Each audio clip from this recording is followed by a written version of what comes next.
네, 안녕하세요 여러분. 오늘 우리 기도 세미나 10번째 시간 일용할 양식을 위하여 기도하라 라는 제목으로 말씀을 나누도록 하겠습니다. 오늘 하나님께서 우리에게 주신 말씀은 마태복음 6장 11절부터 13절까지의 말씀입니다. 오늘 우리에게 일용할 양식을 주시옵고 우리가 우리에게 죄 지은 자를 사하여 준 것 같이 우리 죄를 사하여 주시옵고 우리를 시험에 들게 하지 마시옵고 다만 악에서 구하시옵소서. 나라와 권세와 영광이 아버지께 영원히 있사옵나이다. 아멘.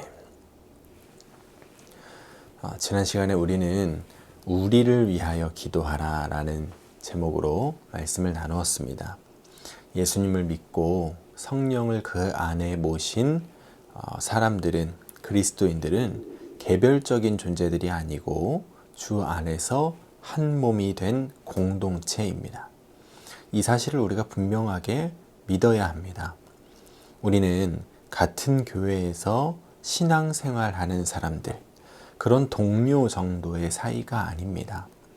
지금 이 자리에 모이신 여러분들, 그리고 이 영상을 보고 계시는 모든 분들이 우리가 주 안에서 한 몸이라는 것을 알아야 합니다. 이 사실을 기억하고 우리가 나에게 유익한 것보다 우리에게 유익한 것을 구하고 또 서로를 위해서 중보하고 교회와 성도들의 일을 나의 일처럼 여기면서 기도할 때, 그때 우리의 기도를 통해서 이 땅 가운데 하나님의 나라가 세워지고 또 한 몸 된 우리가 주 안에서 더욱 든든하게 세워져 갈 수 있게 되는 겁니다. 오늘 우리가 살펴볼 말씀은 11절의 후반부 말씀입니다. 11절에서 주님은 우리에게 이렇게 기도하라고 말씀하세요. 오늘 우리에게 일용할 양식을 주시옵고. 무슨 의미일까요? 우리라는 이 공동체를 위해서 기도할 때 가장 먼저 기도해야 하는 일이 일용할 양식, 하루를 사는데 필요한 양식을 제공해 달라는 기도가 되어야 한다는 겁니다. 여러분, 이 기도에 담겨 있는 첫 번째 의미는요, 우리에게 있는 모든 것을 공급하시는 분이 우리 하나님 아버지이심을 깨닫고 고백하라는 겁니다. 오늘날에 하루에 필요한 양식이 없는 사람은 우리나라에는 거의 없습니다. 아마 이 자리에 모이신 여러분들 중에서 오늘 먹을 쌀이 없어서 굶고 계시는 분들은 많지 않을 겁니다. 이제는 먹을 양식이 없어서 문제가 되는 것이 아니라 먹을 양식이 너무 많아서 너무 과하게 먹어서 문제가 되는 시대가 되었죠. 그러나 그럼에도 불구하고 주님께서는 우리에게 일용할 양식을 구하라고 말씀하십니다. 왜냐하면 우리에게 이 일용할 양식을 달라는 이 기도는 단순히 우리가 먹을 것이 없으니 먹을 것을 좀 주세요, 이런 기도가 아니라 우리가 매일을 먹고 마시고 삶을 살아가는 데 필요한 그 모든 것을 공급하시는 분이 하나님 아버지시다, 이것을 고백하는 기도이기 때문입니다. 지금 우리에게 아무리 먹을 양식이 차고 넘친다고 할지라도 하나님께서 공급을 끊으시면 우리 수중에 아무것도 남지 않게 되는 것은 한순간의 일입니다. 혹시 여러분들이 가지고 계시는 것들 중에서 하나님께서 작정하고 그것을 빼앗으려고 하실 때, 그때 여러분 빼앗기지 않고 버틸 수 있는 분이 계신가요? 하나님이 여러분들에게 더 이상 아무것도 주지 않으시겠다고 작정하실 때, 그때 여러분들 스스로 하나님께서 막으시는데도 불구하고 여러분들이 필요한 것을 얻어내실 수 있는 분이 계십니까? 우리의 호흡과 우리의 심장박동, 그 어느 것 하나도 마음대로 제어할 수 없는 존재가 바로 우리 인간이라는 존재잖아요. 여러분, 우리에게 있는 모든 것들이요, 다 하나님께서 주신 선물입니다. 하나님께서 허락하지 않으시면 우리 수중에 남아있을 것이 아무것도 없어요. 그래서 하나님께 일용할 양식을 달라고 구하라는 겁니다. 당장 먹을 것이 없고 사용할 것이 없어서 구하는 것이 아니라 내게 있는 모든 것이 다 하나님께서 주신 것이고 하나님께서 허락하지 않으시면 내가 가질 수 있는 것이 아무것도 없다는 그 믿음으로 오늘도 우리에게 필요한 것을 끊임없이 공급해 주시기를 하나님께 구하라는 것이죠. 시편 50편에서 하나님께서 우리에게 이렇게 말씀하세요. 내가 내 집에서 수소나 내 우리에서 수렴소를 가져가지 아니하리니 이는 산림의 짐승들과 뭇산의 가축이 다 내 것이며 산의 모든 새들도 내가 아는 것이며 들의 짐승도 내 것임이로다. 내가 가령 주려도 내게 이르지 아니할 것은 세계와 거기에 충만한 것이 내 것임이로다. 하나님께서 세계와 거기에 충만한 모든 것이 다 하나님의 것이라고 말씀하세요. 이 말씀은 내가 가지고 있는 모든 것들도 또한 하나님의 것이라는 말씀입니다. 우리가 이 믿음을 분명하게 고백해야 하는 거예요. 우리에게 주신 모든 것이 다 하나님의 것인데 하나님께서 그것을 나에게 주셨다. 이 믿음을 우리가 늘 간직하고 있어야 하는 겁니다. 우리가 그 마음으로 항상 감사로 제사를 드리는 사람들이 되어야 하는 거죠.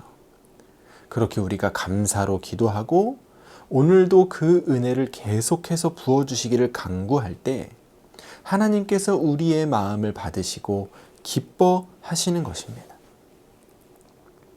일용할 양식을 구하는 기도에 담겨있는 두 번째 의미는 하나님께서 기뻐하시는 가난한 자, 굶주린 자들을 돕고 섬기는 일을 위하여 기도하라는 겁니다. 계속해서 강조하지만 예수님께서는 우리에게 내가 아니라 우리를 위하여 기도하라고 하셨습니다. 그런 차원에서 생각해 보면 오늘 우리에게 일용할 양식이 있다고 해서 세상 모든 사람들이 다 그런 것은 아닙니다. 여러분에게 쓸 것이 넉넉하게 있다고 해서 여러분과 한 몸을 이룬 공동체의 모든 구성원들이 다 그렇게 넉넉한 것은 아닙니다. 종교개혁자 마틴 루터가 소요리 문답에서 이 양식이라는 말이 생명을 유지하는데 필요한 가장 기본적인 모든 것을 가리킨다고 말했습니다. 양식이라는 말이 단순히 먹을 것을 의미하는 것이 아니라 살 집과 입을 옷과 또 함께 사랑을 나눌 가족들, 함께 해나갈 신앙의 공동체, 그런 모든 것을 포함한다는 것이죠. 여러분 주위를 둘러보세요. 아마 얼마 지나지 않아서 일용할 양식이 없는 사람들을 만나게 될 겁니다. 여러분들이 속해 있는 그 신앙 공동체를 한번 살펴보세요. 오늘 쓸 것이 없고 오늘 그들의 마음을 위로해줄 가족과 동료가 필요한 사람들이 얼마나 많은지를 여러분 아시게 될 겁니다. 이것이 바로 예수님께서 우리에게 일용할 양식을 주시었고 이렇게 기도하라고 말씀하신 이유입니다. 우리의 시선은 늘 나 자신을 향해 있습니다. 나에게 먹을 것이 풍족하면 더 이상 먹을 것을 위해서 기도하지 않죠. 나 자신이 건강하면 건강에 대해서 기도하지 않게 됩니다. 나에게 행복한 가정이 있고 사랑을 나눌 가족들이 있으면 더 이상 그것을 달라고 구하지를 않죠.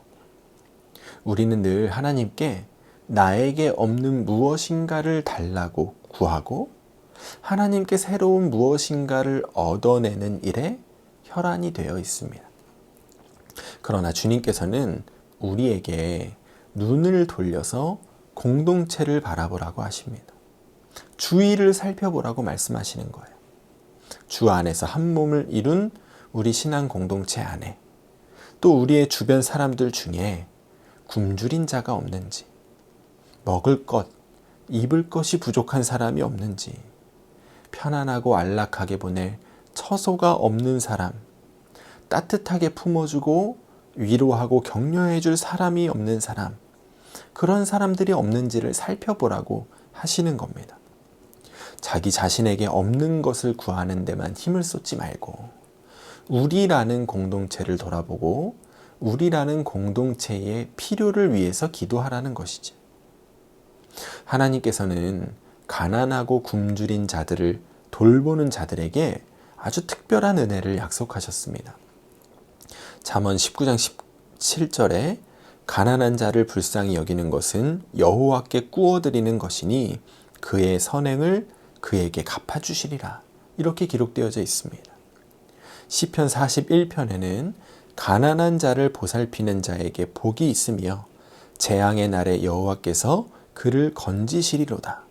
여호와께서 그를 지키사 살게 하시리니 그가 이 세상에서 복을 받을 것이라. 주여 그를 그 원수들의 뜻에 맡기지 마소서. 여호와께서 그를 병상에서 붙드시고 그가 누워 있을 때마다 그의 병을 고쳐 주시나이다. 이렇게 기록하고 있습니다. 가난하고 굶주린 자들을 섬기고 또 그들에게 필요한 것들을 공급하는 일은 하나님께서 다른 무엇보다도 더 크고 확실한 복을 약속하신 일입니다. 그러니 우리가 그런 분들을 위하여 일용할 양식을 구하는 기도를 올려드릴 때 그 기도를 들으시는 하나님 아버지의 마음이 얼마나 기쁘시겠어요? 얼마나 좋으실까요? 아들이 아버지께서 어떤 일을 귀하게 여기시는지를 알고 그 일에 자기의 마음을 합할 때 그 아버지가 얼마나 기뻐하시겠습니까? 하나님께서도 우리가 하나님께서 기뻐하시는 일에 우리의 마음을 합하기를 원하십니다. 그래서 우리에게 자기를 위하여 기도하는 것이 아니라 우리를 위하여 기도하라고 말씀하신 거죠. 우리 중에 일용할 양식이 필요한 자들을 위하여 기도하라고 가르쳐 주신 거예요. 우리로 하여금 하나님께서 기뻐하시는 아들이 될 수 있도록 하기 위해서 우리에게 이런 기도를 가르쳐 주신 거죠. 우리에게 일용할 양식을 주시라고 강구하라는 이 예수님의 가르침에 담겨져 있는 마지막 세 번째 의미는 우리의 마음 가운데 감사를 채우라는 것입니다. 주님은 우리에게 일용할 양식을 달라고 기도하라고 말씀하셨어요. 일용할이라는 말은 하루를 사용할 분량을 뜻하는 겁니다. 주님은 우리에게 하루를 살아갈 수 있는 분량을 하나님께서 주시기를 기도해라 이렇게 말씀하세요. 이틀, 3일, 일주일, 한 달, 1년, 10년 먹을 것을 달라고 기도하라고 말씀하지 않으십니다. 우리가 하나님께 일용할 양식을 주시옵고 이렇게 기도할 때요. 우리는 스스로 나에게는 이미 일용할 양식이 있는데 이런 것을 깨닫게 됩니다. 내가 일용할 양식을 구하기도 전에 하나님께서 나에게 이미 일용할 양식을 주셨다는 것을 깨닫게 되죠. 그러면 감사하게 됩니다. 주신 것들에 대한 감사의 마음이 우리 안에서 일어나게 되죠. 여러분, 우리는 일용할 양식, 하루의 분량을 넘어서는 것들을 바라보고 기도할 때가 많습니다. 하나님께서 이미 우리를 돌보고 계시고 또 매일의 삶을 살기 위해서 필요한 것들을 우리에게 공급해주고 계시는데 그것들에 대해서 감사하기보다 내일 일을 염려하고 미래에 대한 두려움을 가지고 기도할 때가 많죠. 그래서 예수님께서 우리에게 일용할 양식을 위하여 기도하라고 하신 겁니다. 일용할 양식을 위해서 우리가 기도할 때 하나님께서 내가 구하기도 전에 나의 필요를 아시고 나에게 필요한 것들을 채워주셨음을 우리가 깨닫게 됩니다. 그것을 알게 됨으로 인해서 우리가 내일 일에 대해서 염려하지 않게 되고 또 오늘을 믿음과 감사로 살아갈 수 있게 되는 거죠. 오늘부터 우리가 주기도문을 기도할 때 마치 마술사가 주문을 외우듯이 무당이 중얼중얼 거리듯이 기도하지 않았으면 좋겠습니다. 주기도문에 담겨있는 그 의미들을 하나하나 음미하면서 기억하면서 그 기도문에 담겨있는 주님의 지혜와 배려를 기억하면서 기도하면 좋겠어요. 그러면 우리의 마음이 변합니다. 우리의 생각이 변해요. 그래서 주기도문을 가장 완전한 기도라고 하는 겁니다. 주기도문을 통해서 하나님의 나라가 이 땅 가운데 이루어지고 우리는 그 일에 동참하게 되며 우리의 마음과 생각이 하나님을 아버지로 둔 하나님의 자녀답게 변화되게 되어지기 때문이죠. 일용할 양식을 구하는 기도를 아버지께 드리는 오늘이 되시기를 축복합니다. 우리에게 주어진 모든 것, 나의 호흡까지도 하나님께서 오늘 나에게 공급해 주셨기에 내가 누릴 수 있는 것이라는 것을 우리가 기억하고 감사하는 기도를 드리기를 원합니다. 우리의 가운데, 우리의 신앙 공동체 가운데 여전히 궁핍한 자들, 어려운 자들이 있다는 것을 기억하고 그들을 위하여 일용할 양식을 구하는 우리가 되기를 축복합니다. 우리가 일용할 양식을 주님 앞에 구하며 나아갈 때 하나님께서 나의 삶을 책임지시지. 하나님께서 내가 구하기도 전에 나의 모든 필요를 이렇게 공급해주고 계시잖아. 그러니 두려워하지 말자. 염려하지 말자. 오늘을 믿음으로 걷자. 우리가 이런 믿음의 고백을 드릴 수 있게 되기를 축복합니다. 오늘 이 기도 세미나를 통해서 다시 한번 우리의 기도가 깊어지고 또 하나님께서 기뻐하시는 기도를 올려드리는 기도자들이 이 땅 가운데 많이 일어나게 되기를 주님의 이름으로 간절히 축원합니다.